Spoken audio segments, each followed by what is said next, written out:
দেশের মধ্যে ছোট রাজ্য মিলিয়ে আমাদের সংখ্যা তৃতীয়।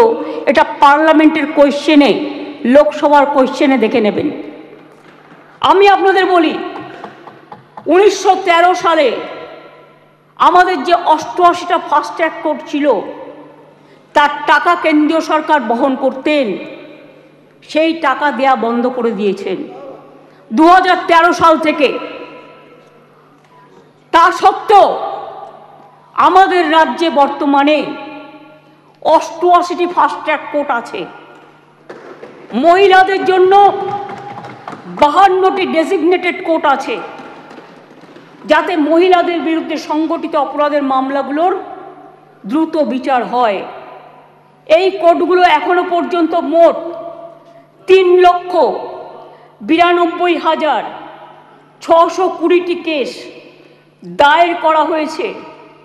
তার মধ্যে 3,11,479টি কেসের ডিসপোজাল এর মধ্যেই হয়ে গেছে। মহিলা সংক্রান্ত 7,000 কেস কোর্টে পেন্ডিং আছে, আমাদের কাছে পেন্ডিং নেই। এটা হলো ফাস্ট ট্র্যাক কোর্টের ব্যাপার বলি। এবার আপনারা বললেন কামদুনি কেসে আমরা নাকি পিপি চেঞ্জ করেছি। পিপি চেঞ্জ অনেক সময় তার ট্রান্সফারের ব্যাপার আছে, প্রমোশনের ব্যাপার আছে, হাইকোর্ট তাকে এখন হাইকোর্ট থেকে পারমিশন নিতে হয়, এসব ব্যাপার আছে। আমি টেকনিক্যালিটিসের মধ্যে ঢুকছি না। কিন্তু আমরা কি করেছিলাম, ইনসিডেন্ট ঘটেছিল 7 June 2013। Chargesheet submitted by CID within 3 weeks. 28 June 2013 supplementary chargesheet দেওয়া হয়েছিল 10 July 2013।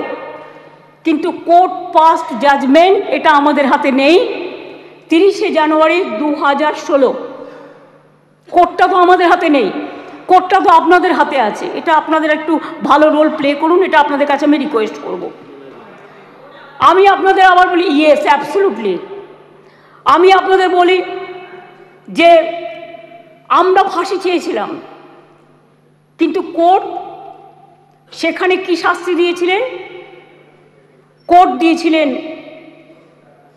3 were chargesheeted.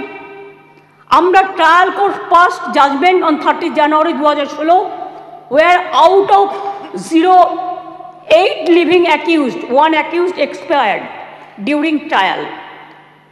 3 were charged with the death penalty. 3 were charged with life imprisonment and 2 were acquitted. The state appealed before High Court against the acquitted of 2 accused persons, যাদের ছেড়ে দেওয়া হয়েছিল তার বিরুদ্ধে। Trial court convicted person also appealed before the Honorable High Court.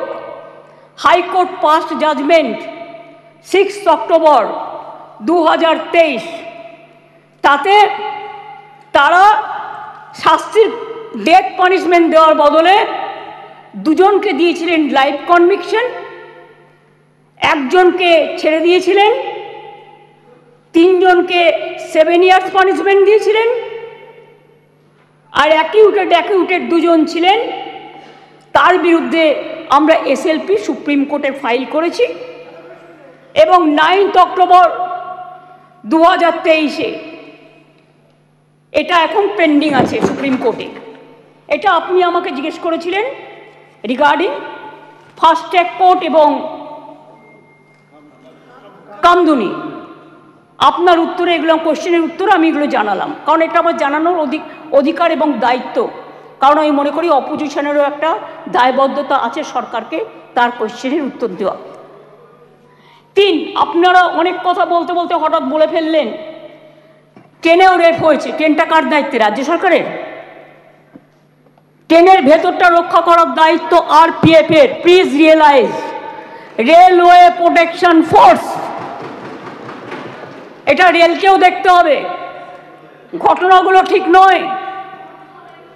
মনে করুন আমি এবার আপনারা কিছু প্রেসিডেন্ট দিয়েছেন, দিতেই পারেন, কিন্তু আমি কোনো কাগজ দিচ্ছি না। তার কারণ খবরে কাগজ দিচ্ছি না, কারণ এগুলো নিজেদের তৈরি করা রিপোর্টও হতে পারে। আমি স্পিকার সাহেবকে বলবো ক্রস চেক করুন all of the fake news, maximum cross check করে আপনি যদি দেখেন correct information, I don't have any problem. কিন্তু যদি দেখেন wrong information, misleading information, disinformation and distorted information and destructive information and provocative information, then speaker has the right to deal it. মনে আছে আপনাদের? কেউ তো একবারও স্বীকার করলেন না উন্নাওয়ের কথা। 2017 সালে নাবালিকাকে ধর্ষণ করেছিলেন। আমি একজন বিধায়ক বলবো বিজেপি, কিন্তু আপনি বলতে বললেন আমি কিন্তু আপনার পার্টির নাম বলতাম না, সরি, এটা আপনি আমাকে বাধ্য করলেন বলতে, কারণ তিনি এখানে প্রেজেন্ট নেই তো বলে নামটা বললাম না, নামটা আমার কাছে আছে। আমি অ্যাসেম্বলি পার্লামেন্টে আমি সিস্টেমটা জানি। ধর্ষিতা মেয়ের বাবাকে তারপর বন্দি অবস্থাতেই হত্যা করেন ধর্ষকের বাবা, মানে ধর্ষক সেই বিধায়ক। মনে করুন আজ থেকে 4 বছর আগে 2020-এ এই সেপ্টেম্বর মাসেই হাতরাসের ঘটনা, যেখানে একটি দলিত মেয়েকে গণধর্ষণ করা হয়, বিচার তো পায়নি, সেও বাঁচেনি। বিভিন্ন রাজ্যে চলছে একের পর এক ঘটনা। এটা গ্লোরিফাই করার নয়। 70 পেরোনো বৃদ্ধও আছেন, 3 বছরের শিশু আছেন, নার্সও আছেন, স্কুল ছাত্রীও আছেন। কথা বলবেন না, শুনুন। যখন বলেছেন ধৈর্য ধরুন, ডিস্টার্ব করবেন না ওনাকে, প্লিজ প্লিজ বি কুল। আপনারা শুনুন, ডিস্টার্ব করবেন না ওনাকে। ঠিক আছে, আপনি বলুন, শুনেছি আপনারা অনেক বলেছেন, মাননীয় মুখ্যমন্ত্রী উত্তর দিচ্ছেন, আপনাদের শুনতে হবে, প্লিজ প্লিজ। আরে এখনো তো অনেক বাকি আছে, শুনুন আগে। ঠিক আছে স্যার, এটা ফ্যাক্ট যে আজকে প্রতিদিন দেশে প্রায় 90টি ধর্ষণের ঘটনা ঘটে, তার মধ্যে অনেকেরই মৃত্যু ঘটে, খুব বেদনাদায়ক। উত্তরপ্রদেশের ঝাঁসিতে চলন্ত গাড়িতে 17 বছরের মেয়ে ধর্ষিতা হয়েছে।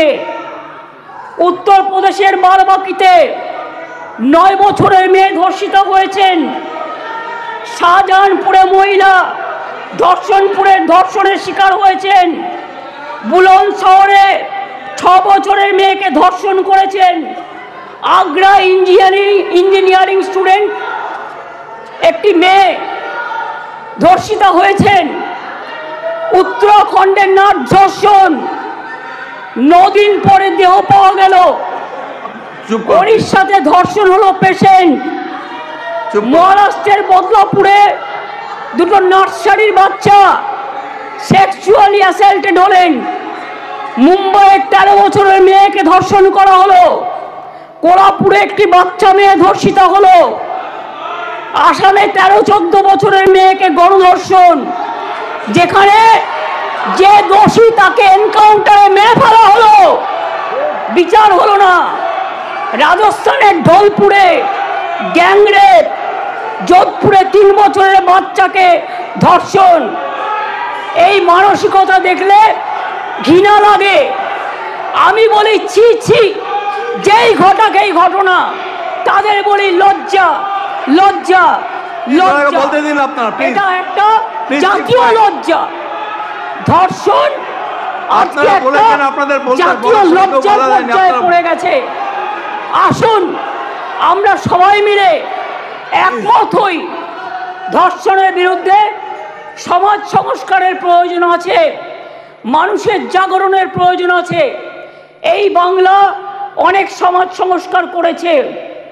রাজা রামমোহন রায় যখন সতীদাহ প্রথা সংস্কার করেছিলেন, এখানে আইন পাশ হয়েছিল এই বাংলায়, তখন কিন্তু তাকে অনেকে মেরে মাথা ফাটিয়ে দিয়েছিলেন। কিন্তু মনে রাখবেন, রাজীব গান্ধী যখন প্রধানমন্ত্রী ছিলেন, এই আইনটা অল ইন্ডিয়া আইন হিসেবে সতীদাহ প্রথা নিবারণটা পাশ হয়েছিল। ঈশ্বরচন্দ্র বিদ্যাসাগর, মনে রাখবেন, বাল্য বিবাহ বন্ধ, বিধবা বিবাহ প্রচলন করেছিলেন। সতীদাহ প্রথা নিবারণের জন্য রাজা রামমোহন রায় করেছিলেন এবং এই আইন এখানে পাশ হয়েছিল।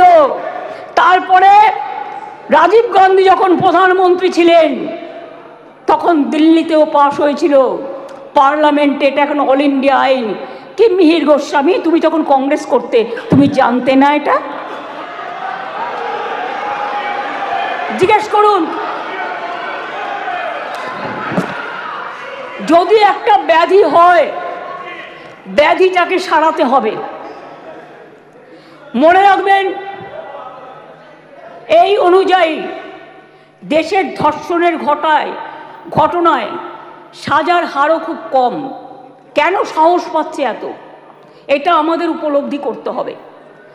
ক্রাইম ইন ইন্ডিয়া 2022-এর তথ্য অনুযায়ী দেশের বিভিন্ন প্রান্তে ধর্ষণের ঘটনায় সব রাজ্যেই পুলিশ আছে, সেন্ট্রালেও আছে।